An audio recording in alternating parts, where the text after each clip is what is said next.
You sure you want to do this?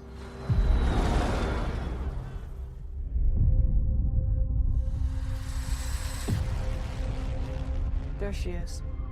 You want to break in and steal highly regulated equipment. This could be our only ticket out of here. Should be in and out in 30 minutes.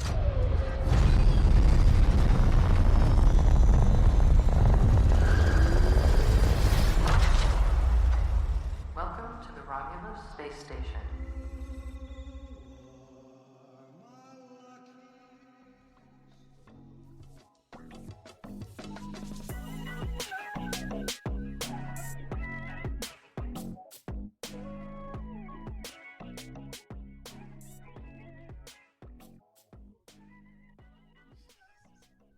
All right, thanks. Not thanks. Welcome to another episode of the Beanbag Box Podcast. Welcome, everyone. This week we're doing something we've never done before, which is a review on a movie that's still in theaters. Woohoo! So since we decided to do this, well, the reason why I decided to do this because I love this movie. I love this series, and I thought it'd be good to like talk about it and help us maybe get more attention by talking about something that more people might care about. And B, if we don't do this, we're not going to do an episode this week because we have family over. We didn't have time to record, and we didn't have time to watch another movie. So what we're going to do is we're going to do two halves. The first half is going to be completely spoiler free, and then the second half we'll get into spoilers, like plot spoilers and stuff like that. That way, people that haven't had a chance to see the movie can still go see it and not feel like we, ruined it for them. Mm-hmm. But so let's get into it, jump in. Well, tell me your first reaction as someone who like hates horror movies. Didn't want to see this. I had to bribe I'm okay you. with horror movie, but I just don't like it gory. Would you say that this movie was gory? Fucking gory. It was so gory. There's some scene I had to just look away. So gory. Yeah, but I feel like you're hypersensitive to that. So as an avid Alien fan, I would call this, on the gore spectrum, I would put this, let's say out of 10, I would put this as like a 5. I can't 5 even or believe 6 you're out of saying 10. this. It was so gruesome. And some of the scenes are so disgusting. Disgusting. I'm not going to say it's gory. It's disgusting. Well, Plain it's not meant to be disgusting. nice. It's an alien I movie. know. I know. But still, like I would say, it's like PG-25. as in like an overall, if I had to sum it up, my gut feeling with this movie is, on the whole, I think it's good. I would call it good. Now, as an avid Alien fan, of course, my standard is going to be a little bit higher. And there's certain things that maybe could have been better. Really? Yes, but what I will say is I appreciate them capturing the spirit of an Alien movie. They did a really good job at that. They left out any other kind of like extra stuff. They weren't trying to inject anything. They were like, this, we know what movie we need to make. We know what things we need to do. Let's just do that. And I think they did a really good job at that. The practical effects in the movie are like amazing. A lot of the effects in the movie are practical. The sets are like A1. Like they're so true to like the original Alien movie. It was awesome. Yeah. And the characters, some characters aren't as great as others, but I will say the performances of the characters that are really good outweigh the the performances that you can just kind of forget about. You know what I mean? What do you think? I would like an overall view, like spoiler free. I mean, I hate that it's so good. I hate that it's so good type of thing. Like, I hate that the director nailed it at keeping the suspense and the thrill entire time. Entire time. You know how some like horror movies, they have some comic relief or like some non-scary scenes, and you know what I mean. But this movie, there's suspense and thrills whole entire movie. Yeah, I mean, I will say they don't do a lot of jump scares per se. I I beg would to say differ. there are some jump scares, but there's not a lot as much. So when you have like a movie with like a big bad monster, it's real easy to have the monsters like popping out on you. They don't do that. Like there's whole sequences where the dread just I'll save the details for the spoiler section. But there's whole sequences where there's nothing jumping out at you, but the dread, the sense of horror is I there. know. It's like, the thing is like you're in the closet with the monster. And that's what I'm saying. Mm-hmm. That's what I'm saying. They like they knew how to use those, alien as a good subject. Like basically they knew how to cook the ingredients. Yeah. And another thing I think they do really good is capturing so Alien, when you think about Alien, of course you think of the monster. But another portion of the Alien series is the corporation and how they're existing in this world. This there basically is no government anymore. I guess technically there is, but the corporation rules these people's lives. And they don't get to do anything unless the corporation approves it. Even down to the point where, the premise of the movie is all based around the fact that like this corporation is oppressing these people, and they're willing to do anything up to like potentially go to jail for the rest of their lives just to get away from this corporation. There's something that they established in the movie that I wasn't aware of, and maybe they broached this topic in other movies, but there's life outside of the corporation. So like they're trying to get to somewhere where it's like, okay, we don't have to want to deal with Weyland Yutani anymore. I mean, I won't say any more than that for this portion, but I think that they did a really good job of like setting the stakes outside of, the alien might kill you. Like there's a really good and valid reason for them to be doing what they're doing in the movie, which definitely. I appreciated that. It's kind of funny because I've been seeing there's like split. I'm seeing two different takes on this movie from like super hardcore diehard nerds who think that it's not good, who think that like the characters aren't good, or like it's not like the Alien movie that they want. And then I'm seeing people that appreciate it for what it is. Yeah, I think it was like a breath of fresh air. Yeah, definitely. I mean, we should feel lucky to get any Alien movie at this point, especially a rated R one, which I don't know how you could do an Alien movie that's not rated R. Yeah, I know. But for the fact that they it seemed to me like they just gave this movie to, I think his name is Fede Alvarez. They let him do it, and they're like, we trust you to do the movie that you want to make. I did feel like the movie kind of was... The movie comes in at 2 hours long. I personally wish it was a little bit longer. Really? Yeah. Just because the ending felt... Jesus, the ending felt like there was a sense of payoff at the end, but I wish there would expand a little bit more. Oh God, you really enjoy this, didn't you? I do. Oh but God. What I think probably happened, like I mentioned to you when we watched the movie. Yeah. I know that Ridley Scott and James Cameron both saw a cut to this movie before it came out. And I think James Cameron was like, I guess he saw the version he saw was like so early that he really didn't have anything to say. He had like, notes here and there. But I heard that Ridley Scott, the main thing that he said, his main critique was that the movie was too long. So I have a suspicion that when this movie comes out, there's going to be a director's cut that fills in some things that I want to see filled in. Question. What? What's James Cameron has to do with everything? James Cameron did Aliens. Is that the second one? Yeah. Oh, and Ridley shit. Scott did Alien. Oh, shit. Yeah. Really? Yeah. Oh, shit. How am I just finding out about that? Oh, shit. Yeah, I would look Really? forward. I would look forward to, and there's a lot in there for alien nerds like me. No, I wouldn't say a lot. Well, I mean, if you take like the set design and how true it is to the spirit of the film, I would call that like an Easter egg. There are some other Easter eggs and callbacks.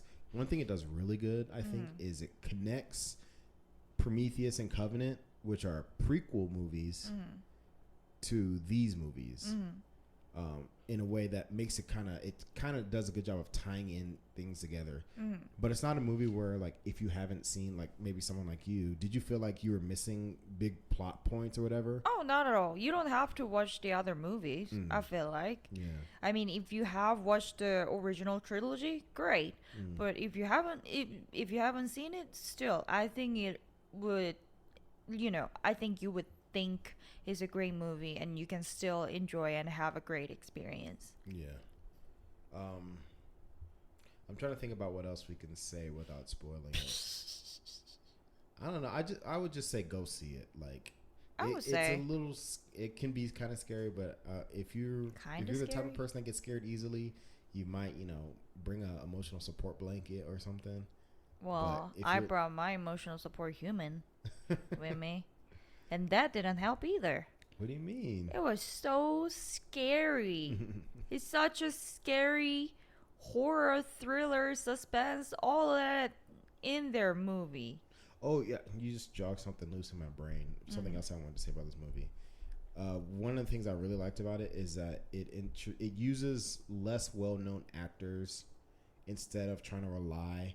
It didn't rely on famous Hollywood actors to get people to go see it. They're like, we're going to bring in a fresh new faces, nobody that you've seen before, and we're going to, let the movie stand on its own two legs. Yeah. I think this weekend it premiered at like 41 million, which I don't know what the budget is, but yeah, there's a girl who used to be like a fucking Dora the Explorer. Yeah. Real life Dora the Explorer. I'm like, what the fuck? Maybe this was her way of like breaking that typecasting. And she fucking nailed it. Like 180 degrees from Dora the Explorer. She fucking nailed it. Not gonna lie, she nailed it. Go watch the movie. She nailed it. Everybody in the movie nailed it.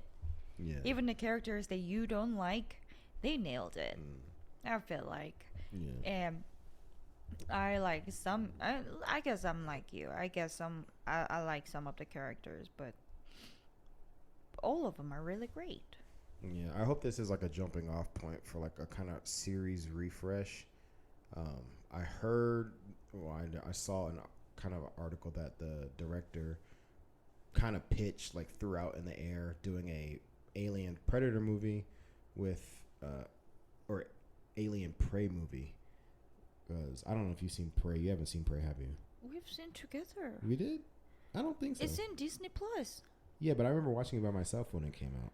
I watched it with you, my dear. The Native American one? Yes. Okay, well, I heard they might do like a crossover between that, and I would really like to see that, because Prey was a really good movie. Some people don't like it because they're like, well, this, Native American little skinny girl could never defeat a predator, whatever. I was okay with that. I don't agree necessarily. I think they did a really good job as portraying her as someone that uses the skills that she does have and not relying on her strength. If you think of it like that, Ripley could never be fucking aliens. Yeah. What kind of fucking theory is that? Yeah. And it's the same thing. I will say this about the character in this movie. They do something I really applaud them for. First off, and I haven't seen any of this dialogue really, but I really hope people don't approach this as like, oh, they're shoving another female lead, blah, blah, blah, blah. Maybe people that don't know about the series would think that, but it's like, it's always been a female-led I know, series from the right? beginning. And they do a really good job as portraying this as a realistic person. She's not like just come out like badass, like, kicking doors down. She's like severely like, she's not up to the task in the beginning.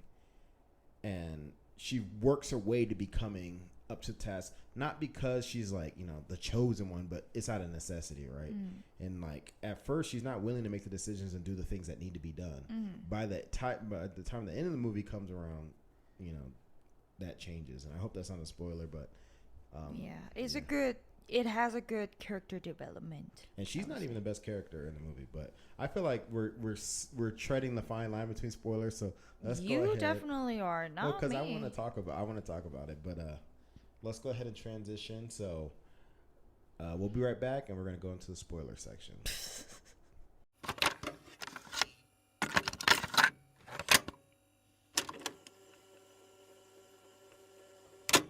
So Welcome back. Now we're going to talk Alien Romulus spoilers, and this is what it's all about right here. Is it? Make sure you only listen to this section. This is the final Yeah. one. Spoiler alert. Yes. If you haven't seen Yeah. it, do not listen to this. Or if you're probably not planning on seeing it, but you want to hear about what happens, you can if listen you're to like person like me who fucking hates gory alien movie, but you want to know what happens, might want to listen to this. Okay. You have the synopsis. Yeah. Let's Where's my phone get into it. Give you guys an overview. And even in this spoiler section, we'll try to avoid giving away exactly what happens, but I want to give you guys an outline. All right. While scavenging the deep ends of a derelict space station, a group of young space colonizers come face to face with the most terrifying life form in the universe. Yeah, the perfect organism. Dun, dun, dun, dun. Disgusting. So basically, it starts off on this mining colony, which, like as I was talking about in the first half, the set design of this movie is so good. I know. Like, I don't know how they pulled that off because a lot of it looks practical. Yeah, you know, I like me some dystopian cyberpunk future. Yeah, and this is the definition of dystopian. Yeah. And you know, the premise is these, I would call them, they're probably like 17, 18, 19, that Yeah. range. So there's 1, 2, 3, was it 4 or 5 humans? 1, 2, 3, 4, yeah, 5 humans, and they have an android with him named Andy, but he's not like a regular android. He's a defective android. So like he has like his motor functions are all messed up, and he's got like a childlike mind. Yeah, He's like not- basically yeah. R-worded. I would say childlike mind. He's not acting in a way that he's acting like a babysitter android instead of like an actual android. Like Does the movie explain why is it a defect? he's just defective, and they say that her dad reprogrammed him as a caregiver for her when they died or before they died. So that kind of explains a little bit, but he's just defective. And they don't really need to say more than that, you know. It's like he's defective, and he also exists in a colony where he's kind of hated for being an android. And I brought this up to you. It's kind of funny, like, and we'll get more into this, but the humans created the androids to do the things that humans don't want to do. Right. And we hate them for it. At least in this universe, they hate them for that. And I just thought that that's like an interesting little wrinkle. It's like Rain is the only one that she's the only one that really treats Andy with respect and treats him like a person. Everybody else treats him as a tool. And that's why he's there, because since he's a Weyland-Yutani android, he can get into the ship and he can, operate the system, the main computer. He can interact with it. It's a mother unit, which you guys would know from the other series if you've seen them. That pretty much kind of brings me to my one kind of overall issue with the movie, because the premise is like these kids discover this derelict spaceship that has Weyland-Yutani's most prized possession on it, and nobody else has discovered it or seen it or thought to go up there. I know, it was right next to the ring. Well, that's what I'm saying. The company, if they're so, they're so plugged in and they know everything that's going on, they would have retrieved it. Yeah, definitely. Because the ship was derelict for like years. I mean, that's what they portray it as. So that's my major like wrinkle that you kind of have to look past that. But what I will say is like the movie is so engaging, and it's very fast paced. It's not really slow at all. It's almost 2 hours, but it doesn't feel like 2 hours. Not at all. Maybe it does to you because it was so scary, but they kind of just blow right past that. In another world, I would like to see them explain why maybe Weyland-Yutani hasn't retrieved the ship that has their most prized possession on it. Yeah. That probably should have been fleshed out. And they do a lot of like exposition to try to make up for the fact that they assume probably that a lot of people haven't seen all the movies. Like me. Yeah. Because there is a character, I guess his name is Rook, but it's the same. I don't know if it's the same model android as the very first movie. And it's kind of cool because they have that actor portraying the same android. Yeah. I can't remember what his name was in the first movie. It wasn't Rook, but his name is Rook in this. But anyway, that was kind of like a cool little callback. So yeah, I don't remember him at all. Yeah, I mean he's the android that tries to kill Ripley in the beginning, and then they like break his head off in the first movie. But so they go up to the ship, and they're trying to get these cryo tubes because the planet that they're trying to go to is like so far away, and they need these cryo chambers so that way they can sleep for the journey and not age. I think it's like a 9-year journey, which honestly, if they were desperate enough, being 9 years on the ship seems like not that big of a deal. They got to do 5 years more in the colony anyway. But so they go up there, and immediately things start to go wrong. Like they notice like the cryo chambers don't have enough fuel, so they got to go get some more fuel. The grav generators are all jacked up. Yeah. But like the set design, everything, it's hard to tell where the green screen, where the practical stops and the green screen begins, which I think is like a There's really, green screen at all. I mean, there has to be, right? But you don't know where it is really. I definitely won't be able to tell you. Yeah. And I think it goes a long way for, allows the actors to see more in the world. Like everything they're interacting with is like really there. Yeah. But or we might be telling the lie. Could be all green screen. I mean, if any of it's green screen, then I would say they did a really good job. This would be like on the par with like something like Godzilla -1, where like they did a lot with a little bit. Yeah. Are you able to look up what the budget is? Does it say on the IMDb page? I'm not on the IMDb page. Can you just look up like Alien Romulus budget? Yes. While I'm looking up, say something. Yeah, while she's looking that up. So yeah, so they make their way onto this derelict ship, and they're like looking through. They're trying to get these cryopods, but they need fuel for it, so they have to go deeper into the station. Which already, I was telling Jumpin after we got done watching it, is like before they go on the ship, they're like, yeah, it's gonna be a quick job. It's like in and out in 30 minutes, and it's like, well, when they say something like that, it's over with. But one thing leads to another. They get trapped into this room with these the face huggers, which is like the first major obstacle. The security system, when they turn the power back onto the ship, the security lockdown re-engages, so they're stuck in this room. And this is like the first scene where like I know the stakes hit the fan. And it's kind of cool because face huggers are always like have been an ominous threat, but they're usually just like one pops up and gets you.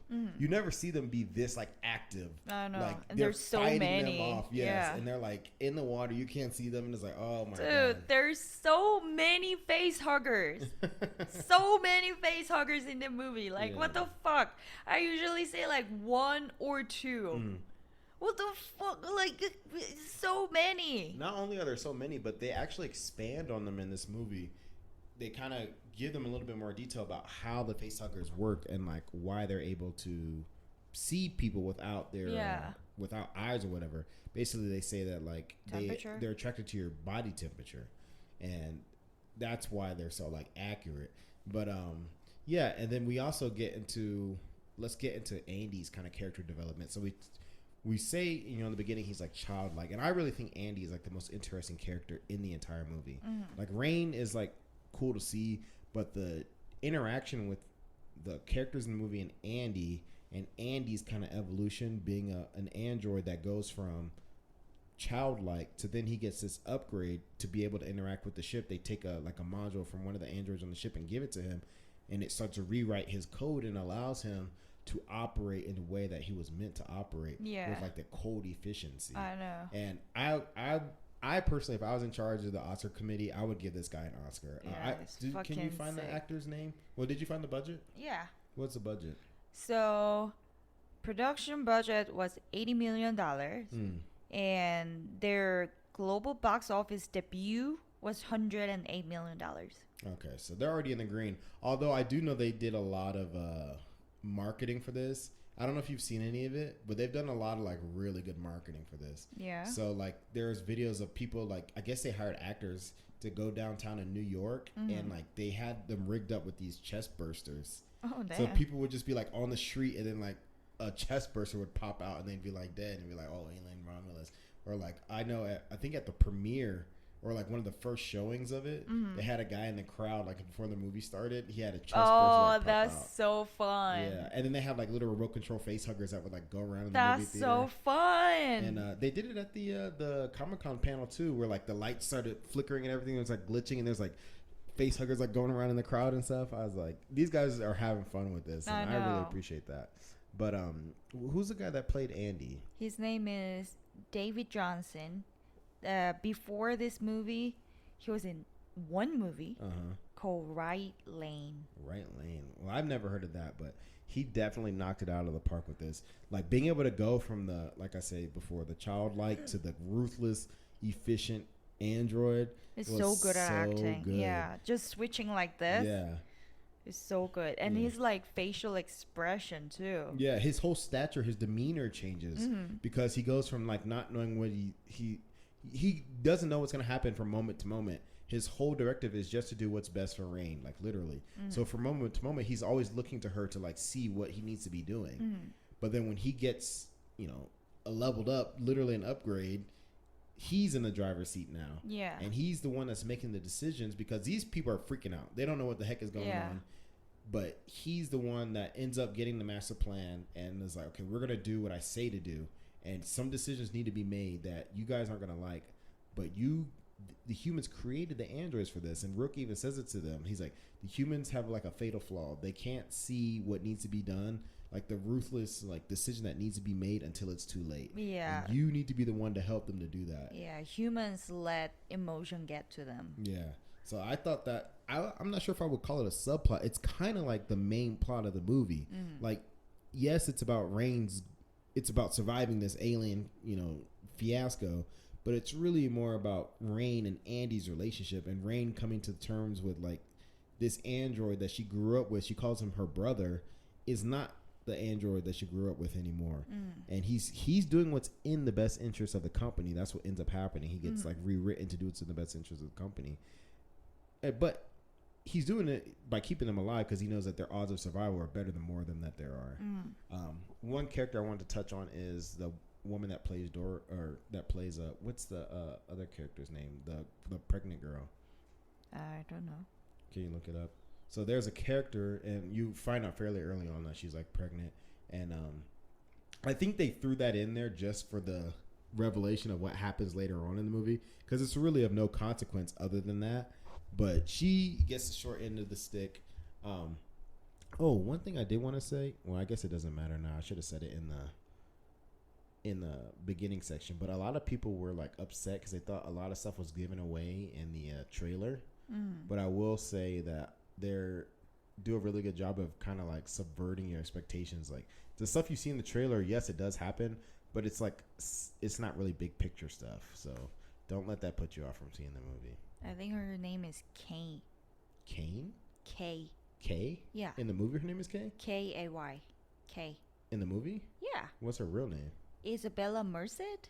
Isabella Merced? Yeah. Yeah, she does a really good job in this movie, too. Dude. Remember when she was like stuck with the xenomorph? Xenomorph? Yeah. Yeah. And she was like, like trembling and shaking. Her acting in the movie is insane. You need to go watch it. You can like see the real fear in her and like how she's so like afraid of that xenomorph. Yeah. Like you could see that and like you could also experience. I don't know. That's how I felt. I experienced it with her. Yeah. Yeah. Definitely. I mean, she goes through it. Like everybody in the movie goes through it. She goes through it. Oh my god. Every bad last thing. couple minutes. Oh. When you think of an alien interaction, literally every bad thing that can happen to someone happens Oh to her. my god. She sees the alien get born. She gets kidnapped by the alien. She gets put in the alien nest. She gets rescued from the alien nest. Then she goes ahead and put the alien serum in her body. I know, right? Why the fuck she gotta do that? And that was another thing because she was not there when Rook explained what that serum was. So she had no knowledge of what this was. The only thing that they told her was like, hey, you need to take this alien serum with you on the ship so we can get out of here. And then she's sitting there, she's just looking at it, she's like, I guess I'll just inject myself with this. And it's like, that doesn't make any sense. Why would you do that? You don't know what this is. Like, they were going to inject it with her, but she was like so out of it, there's no way she would have been aware. She was unconscious when they were like discussing it. So it's like, why did she decide to do that? And I feel like it was just so that you could have this, like the third act sequence where the baby inside of her mutates into this fucking don't describe it. mongoloid I'm gonna monster throw up. thing. That was the most disgusting scene I've ever seen in the fucking movie history ever. I'm not kidding. Yeah, well, Shit is disgusting. she goes Oh through my it. god, the amount of blood that came out of her fucking vagina. Oh my god, but you get me. It was so fucking disgusting. I had to look away. Yeah, but I mean, I guess that's what they're going for, right? To like portray the trauma Oh of like, what's my happening to her. god.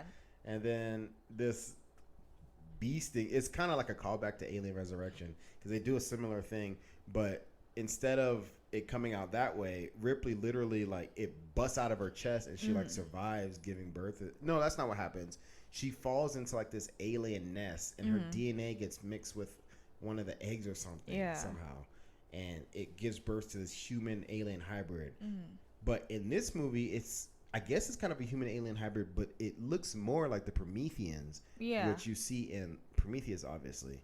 So I don't know. It was kind of like a weird twist on it, and it's like intelligent in a way that the aliens aren't intelligent because since it has a face, it can like emote, and you can kind of get a sense of like what it's thinking. It's creepy as fuck. Yeah, it's incredibly creepy. Creepy I don't as really get creeped oh out that my easily, God. but that really gave me the heebie-jeebies. Oh my god, you're reminding me that face. Oh my god. But even then, I So mean, fucking it was creepy. done really well. But we're not really we're giving stuff away, but we're not really giving everything away. And I'm trying to avoid giving everything away. But there's certain plot points that I want to hit. You know, Andy's transformation from and then he ends up transforming back. And that was another thing. They seem to prefer him. Maybe it's my cold, calculated personality, but I definitely, because if I was in that situation, I would want the fucking smart Andy. I don't want the making jokes Andy. Yes, because when the aliens are coming to kill you, do you want them to make a joke or do you want them to calculate a way to survive? Like I said, Darius, humans let their emotions get to them. Yeah. And it's like that would have frustrated me to no end, and that's something people are saying that they don't like about this movie. Like they think the characters are dumb. They're not dumb. They're just, how many times do I have to say it? Emotional. Well, A, they're young. B, they're emotional, and they're portraying people that are in a situation that nobody could ever imagine happening to them. I know. And that's what I really hate when people watch a movie and be like, "Psh, I would never do that." Psh, that doesn't make any sense. It's like, you really think that if you had a 10-foot tall alien coming down a hallway at you, you would make a rational decision? It's not even one or two. It's dozens. I know. More than dozens, my man. More than dozens. They're just coming at you. Yeah, it's like when you watch a movie like this, I know it's hard for people because they feel like such a connection to the source material. Yeah. That they want, and I experienced this because I'm a big Last of Us fan, and it was the same kind of thing. Yeah. They're like, the artist gives you the art, and then instead of just taking the art for what it is, people are like, well, this is what I wanted it to be. It's like, nobody asked you what did you want it to be. This is what it is. Direct the fucking movie then. Exactly. Either you take it as it is, or you go make your own. And if you're not going to do that, now I'm not saying you can't criticize it for something, but instead of criticizing it for what you would have made, criticize it for what it is. And like I said, there are some valid criticisms to this movie, but there's also criticisms where it's like, and people are watching stuff with like hindsight and lacking the ability to put themselves in the shoes of the characters. And it's like, yes, there's characters in the movie that did things that I didn't like, but that's part of their character. Yeah. Like, one of the main characters, I think his name's like Navalny or something like that. He is just a straight up dickhead through the whole movie. But then you find out the reason why he is the way he is, and it gives him a little bit of flavor and a little bit of understanding. Yeah. I mean, he still gets destroyed, like completely messed up. Yeah. But that was also fucking disgusting. Take it for what it is. Oh my god. Like you said, constructive criticism is, I think, good. But just straight up attacking it just because they don't like it, it's not good. What? Why are you laughing at me? No, I'm not laughing at you. I'm agreeing with you. I think it was very well said. But I'm trying to decide if I want to get into the way the movie resolves.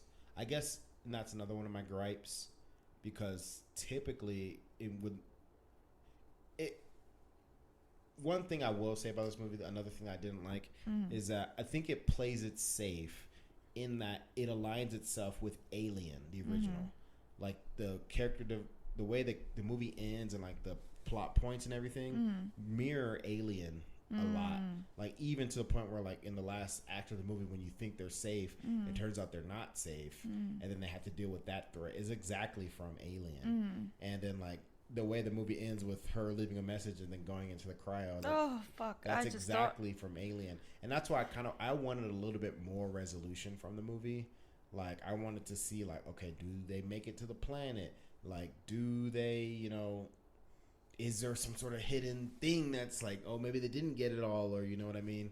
But on one hand, yes, I personally, just because I know it's going to be so long until we get some more Alien stuff, that I just like, give me as much as you can in one sitting. Yeah. But then on the other hand, I understand the idea of like making like a very strict and tight movie. Yeah. So, you know, you take it with a grain of salt. It is what it is.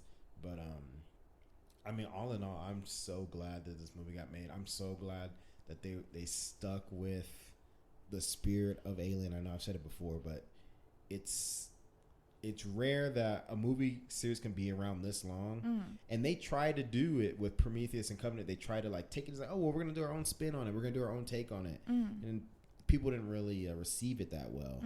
And so they got the message and they're like, okay. And it's kind of like with Deadpool and Wolverine, which we spoke about in a previous episode.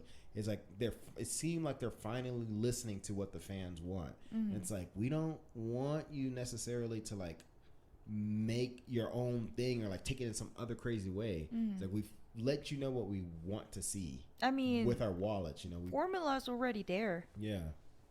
You just gotta, you know, just expand on it. You know, give us details and use technology that we haven't seen before. Do things like that. That's what I really like. But I mean, it's not to say. I mean, we spoke about the movie Prey earlier. It's not to say you can't do new and inventive things with IP that already exists. But you just need to keep in mind what came before. Like, and I think that's what people really would really appreciate if you're a fan going in to see this movie, because they appreciate what came before. Some people are saying like they thought it was too egregious with the callbacks. Like there's that scene where Andy's like shooting the alien. He's like, stay away from her, you bitch. Yeah. And that's from Aliens. And people You're are like, oh, well, he didn't need to do that. And it's like, there's no harm, no foul. Like, well, I thought it was so cute and lovely. Yeah, I mean, like I said, it's like, that's not that big of a deal. It's kind of funny the things like nerds latch on to. I know. Like, I use the word nerd lightly, not offensively, because I consider myself a nerd. But like I've been watching content around this movie and people reacting to it. They're like, oh, I hate that they threw that in there, blah, blah, blah, blah. And it's like, man, these guys can't win for losing. They're trying to do something nice for you. Sounds like a fucking gatekeeper to me. Well, I really feel like a lot of these people don't really know what they want. A lot of people, it's like, if they didn't put any callbacks in the movie, then people would be upset. I know. They put like 2 callbacks in the movie, and they're like, "That's too many." And it's like, how? It's not like they're gonna send a survey out to you. It's like, what would you fans like to see in this movie? How many callbacks and baits would you like? Yeah, it's like, be glad you got something that wasn't a complete shit show, because you know you look at the MCU and you see how bad it could be. And it's like, as long as, and I really feel like the MCU is kind of doing us a favor, because they showed us what like horrifically bad stuff, and like Disney shows us what like horrifically bad stuff is. So now we appreciate things that are like, I wouldn't say serviceable, but we appreciate things more just because they're not complete shit. You know what I mean? I mean, this movie was great for me. I agree, but what I'm saying is it's made even better knowing that it could have been a complete and total disaster. Yeah, it's like, could have been Captain Marvel. Yeah. Oh, Jesus. But I don't really have it. I think I've said all I needed to say. I know we just got done with our spoiler section, but really I still recommend you going to see it, because there's one thing hearing us say it, and we didn't even cover everything that's in it, but seeing it for yourself, and like I said, the tension that is done in this movie is done so well. Like I was saying earlier, it's like there are scenes where the monsters are in the room with you. They're not hidden. Like you can see them. There's one scene in particular when the girl is trying to get out of the cargo bay, and the alien's just sitting right there, and it's like looking at you, and the dread in the scene is so palpable, because it's like, or like in the scene with the mutant baby thing, it's just standing there looking at Andy, and it's like, it's not hidden, you can see it, and it's just like, it's just so alien, and I use that word, you know, it's just so disturbing and unsettling. It is very disturbing. Yeah. That's the word. That's the very right word, my dear. Or like even the scene where they're stuck in the room with the face huggers when they're thawing, and it's like you can see the temperature going up. But it's cool being when I don't know. I think there's a term for this in filmmaking when the audience knows information that the characters in the movie doesn't know. Where like they're not aware that these things are gonna thaw and like pop out and like come get them, but they're showing it and the audience knows. Yeah. And you're like, oh shit, and it hits like 70 degrees, 80, and they start to erupt. But they're not focusing on it because they're focusing on something else. And Thawed out face huggers. Yeah, Andy's in the middle of a recess, so he can't like help them, and it's like, oh shit. I know. But the dread is like building and building and building. Open up the goddamn door, man. That was really good. Yeah. But Can I say one more thing? yeah. Baby xenomorph that popped out of the Asian girl's chest. Yeah. It was kind of cute. Oh my god, no. it Kind wasn't. of cute. It was like,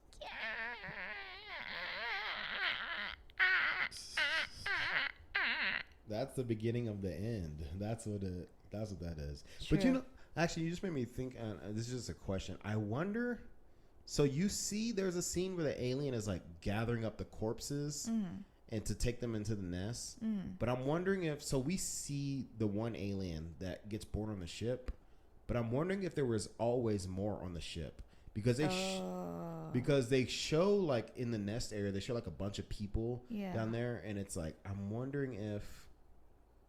But it's kind of conflicting because Rook says that there was just that one alien that they ended up killing. So it's like they kind of accelerated the speed at which the aliens get created. And they also imply that you don't need to be like alive for the face huggers to do their thing on you. So that was kind of like an unclear thing. You know what I mean? or are they like half alive when the face huggers were doing their thing? I don't think so, because the android says like he had to decompress the entire ship, but by then the damage was done. Like everybody died. No. Which is what they're implying. So it's like, well, can the facehuggers just like implant into anything? Or because the facehuggers are parasites, which implies that they need a live host. Yeah. To be able to, so they kind of messed that part up a little bit. Maybe it was like half alive. I don't think they're like half alive. I think that there was always more aliens on the ship. Or like barely alive. And you just like, I mean, that's the only thing that would make sense is there, because at the end when she's like killing all those aliens, is like there's like dozens of them. more than dozen. I don't know, but More than dozen. anyway, I'm gonna give this movie on the face hugger scale, the face hugger rating system. I'm gonna give this movie. That's disgusting. Face hugger rating system. I'm torn. You know, I'm gonna give this movie a 5 face huggers out of 5. 5 because- face hugger out of 5. Yes, even given the kind of plot shortfalls, it really makes up for it in like world building and like accomplishing the mission that I think an alien movie sets out to do, which is scare the shit out of you. And it's incredibly impressive at doing that, and the set work and everything. And they do enough world building and character building to make it, you know, it fits together. It's a cohesive project, which I appreciate. Of course, yes, there's things that, okay, you know what, maybe as I would say, as a true Alien fan, I would give this a 4.5 out of 5 then. I'm gonna degrade it down to 4.5 face huggers out of 5. And that's just because there are certain plot holes and certain things. If I'm being honest with myself, you know, once the allure of having seen a new Alien movie wears off, that's probably where I'll end up settling. But it's definitely a great movie. Please go see it. Jump in. What do you think?